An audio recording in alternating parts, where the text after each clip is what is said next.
Está con nosotros Natividad Fernández Sola, catedrática de Derecho Internacional Público y Relaciones Internacionales de la Universidad de Zaragoza.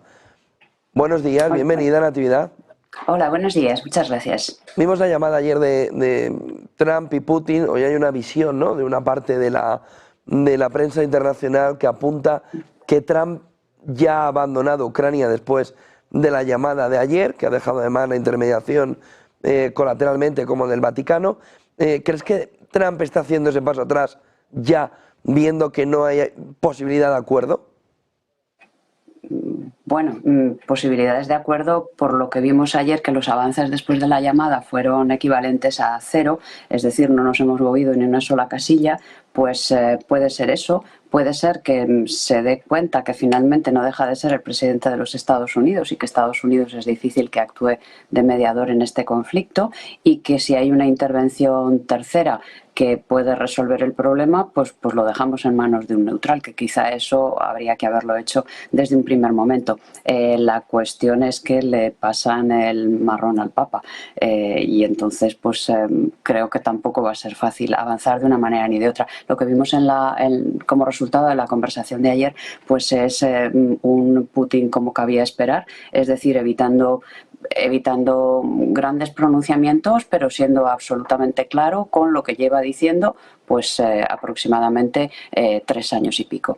Me recordaron sus palabras a las que hizo en esa conferencia de prensa internacional que hace todos los años para diciembre, en el año 21, justo unas semanas antes, un mes y pico antes de proceder a la operación militar especial, esa invasión de Ucrania, donde dijo muy claro cuáles eran sus puntos y qué era lo que no entendíamos en Occidente. Entonces, esos mismos puntos los volvió a repetir ayer. No nos hemos movido de la casilla de salida, solamente que en este momento tenemos un montón de muertos rusos y ucranianos sobre la mesa. Entonces, yo creo que esto deberíamos debería hacernos reflexionar a los americanos, por un lado, que han promovido este desastre, y a los europeos que han actuado apoyando y que continúan actuando o apoyando esta actuación que es genocida por ambas partes, aunque no me gusta utilizar el término porque tiene unas connotaciones muy fuertes, pero no deja de ser idea seguir apoyando un conflicto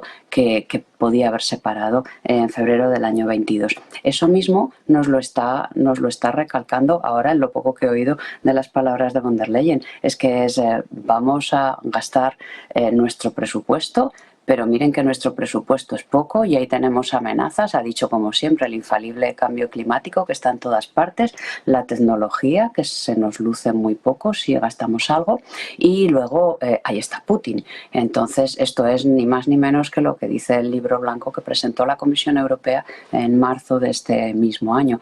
Vamos a gastar más, vamos a tener flexibilidad en los presupuestos, y lo dice una alemana con acento alemán. Vamos a tener flexibilidad en los presupuestos. Eso quiere decir que todo el rigor presupuestario lo tiramos por la borda, y lo tiramos por la borda para defendernos de un enemigo que nos hemos sacado de la manga y que podíamos solucionar perfectamente. Sí que deberíamos de invertir más en tecnología, por supuesto, pero como la culpa, según von der Leyen, lo que he escuchado, la tiene el presupuesto comunitario, que prácticamente ha dicho el 90% de todas las partidas están ya preasignadas, lo cual me parece pues lógico. No podían estar previstos muchos gastos en el marco financiero plurianual. Esto quiere decir no que los estados tengamos que endeudarnos hasta nuestros nietos y nuestros bisnietos, sino que si el presupuesto comunitario es el que es, sométase a la opinión de los Estados miembros si quieren aumentar su cuota y su parte al presupuesto comunitario, si quieren que la Unión Europea se ocupe más de estos temas y por lo tanto necesite más presupuesto. Esto es lo que no ha dicho, y esto es lo que parece que von der Leyen quiere gobernar Europa sin contar con la aprobación presupuestaria de sus Estados miembros. Por lo demás, pues lo único que me sorprendió quizá fue la alegría manifestada por Zelensky después de esta llamada de teléfono, pero claro, es una alegría sabiendo que lo que podía haber resultado de esta conversación es que Trump y Putin se hubieran puesto de acuerdo y hubieran dicho, bueno, ya a Ucrania le toca rendirse, y por lo tanto ya se acabaron los días de Zelensky. ayer creo que se hablaba de los nacionalistas, ultranacionalistas ucranianos que están esperando. Bueno, yo creo que toda la población de Ucrania, porque en estos momentos tampoco se ha preguntado a la población de Ucrania si quiere seguir envuelta en una guerra que saben que tienen perdida. Entonces me parece que bueno, esto es motivo de alegría transitoria para Zelensky. Y finalmente el silencio prolongado de Trump pues es también muy revelador de que tenía pocas cosas que decir, máxime después de haber dicho todo muy claro en la rueda de prensa el presidente Putin. Estamos escuchando antes de la entrevista a von der Leyen, la estamos viendo porque está en Bruselas. Europa necesita de un incentivo, y incentivo me refiero, necesita o de una crisis climática o de lo que está sucediendo alrededor de la guerra en Ucrania para conseguir convencer a la población de que hay que movilizar 800.000 millones, aunque tiene un argumento mucho más sencillo, que es el plan Draghi. Es quitar la burocracia, es aumentar la productividad, es mejorar la base económica sobre la que están los pilares fundamentales de la industria europea ahora mismo. Hoy tenemos un ejemplo muy claro, Natividad. Cattel, que es la empresa competidora de Norbolth, que la tenemos en quiebra los europeos, ha salido a bolsa en Hong Kong, 4.600 millones de dólares de valoración, 13% de subida en cuanto ha empezado a cotizar. Es decir, necesita von der Leyen, necesita Europa un argumento para seguir gastando, porque si no, también se le viene abajo toda la economía. Europa lo único que necesita es mirar a su alrededor y darse cuenta en qué situación estamos en el mundo, y la situación en la que estamos es que estamos atrás y cada día vamos más para atrás y nos vamos quedando en una situación peor. A mí me preocupa enormemente la tecnología. Se ponía a hablar ahora von der Leyen de la inteligencia artificial. Es que esto no existía cuando se elaboró el marco presupuestario plurianual.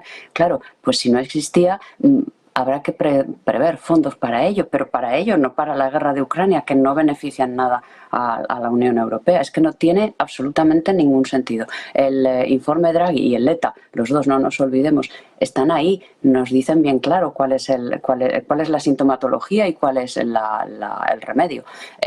Bueno, parece que a nuestros dirigentes europeos les da miedo la libre competencia, les da miedo dejar a los ciudadanos que decidan y que se muevan económicamente por donde quieran, pero también políticamente, porque yo creo que si se consulta a los ciudadanos si desean que Europa vuelva a retomar un liderazgo tecnológico y por lo tanto un liderazgo mundial, creo que todos estaríamos de acuerdo. Eso uniría a los europeos. Pretender unirnos en torno, es que no lo olvidemos, que es una guerra y hay muertos. Es que parece que hablamos muy frívolamente, este tiene la ventaja en el campo de batalla, este puede hacer, pero es que estamos hablando de personas. Entonces a los europeos nos dicen vamos a luchar, no voy a decir por hacer Europa grande de nuevo, pero por ilusionarnos con un proyecto de ponernos al día en todo lo que estamos retrasados, y no lo ven nuestros dirigentes europeos, que son, pues la población es corta de alcances, no saben cómo manejarse, hay que ayudarles en todo, hay que decirles todo, y algo que ya he dicho en otras ocasiones es que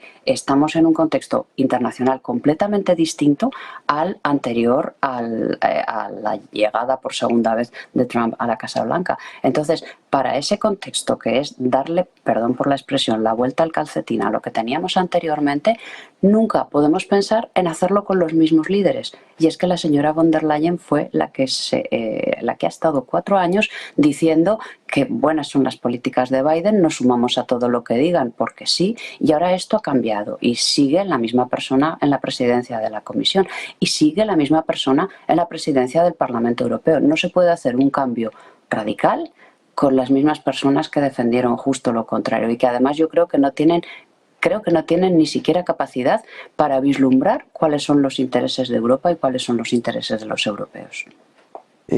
Solo una cuestión más, antes de dejarte ir, Natividad, solo una pregunta más. Y es que Kallas, que está hablando en la llegada de los ministros de Asuntos Exteriores, está diciendo que se aprueba el 17º paquete de sanciones, que hay acuerdo para aprobarlo hoy a Rusia, porque dice hay que ponerle más presión a Rusia si no llega el alto al fuego. Y te devuelvo a la primera pregunta, ¿no? Es decir, las posiciones son tan enfrentadas que ahora mismo, no sé qué opinas, pero no parece que haya una base de acuerdo. Si vemos los 3 elementos fundamentales de Witkoff, ¿no? Witkoff alrededor de hay 3 puntos para intentar negociar. Zaporilla, no sabemos ni quién se la quiere quedar, pero incluso Estados Unidos la pide. El punto número 2, alrededor de los territorios anexionados. Ya ha dicho Ucrania que no la acepta. Y el punto número 3, la salida de Ucrania al mar por el de Dnieper y por el Mar Negro, donde Rusia no la acepta. Entonces, ¿qué punto hay de encuentro? Si no hay ningún punto de encuentro, ¿no? Es que no estamos negociando un acuerdo comercial. En un acuerdo comercial podemos decir, esta es mi posición y esta es la mía. Intentamos llegar a un acuerdo. No, estamos intentando alcanzar un acuerdo de paz. Un acuerdo de paz en una guerra que Ucrania, Estados Unidos y Europa hemos perdido. Y por lo tanto, lo que procede es primero una rendición y cuando quien ha perdido se rinde, es entonces cuando nos sentamos a negociar. Lo que no podemos pedir es a quien ha ganado el decir que vamos a imponer condiciones y que sin nuestras condiciones no nos sentamos a la mesa. O sea, o damos por terminada la guerra o no la damos por terminada. La señora Kallas, pues estoy igual, con una alta representante de su nacionalidad, un comisario de defensa de su nacionalidad y von der Leyen a la cabeza, que puede salir mal.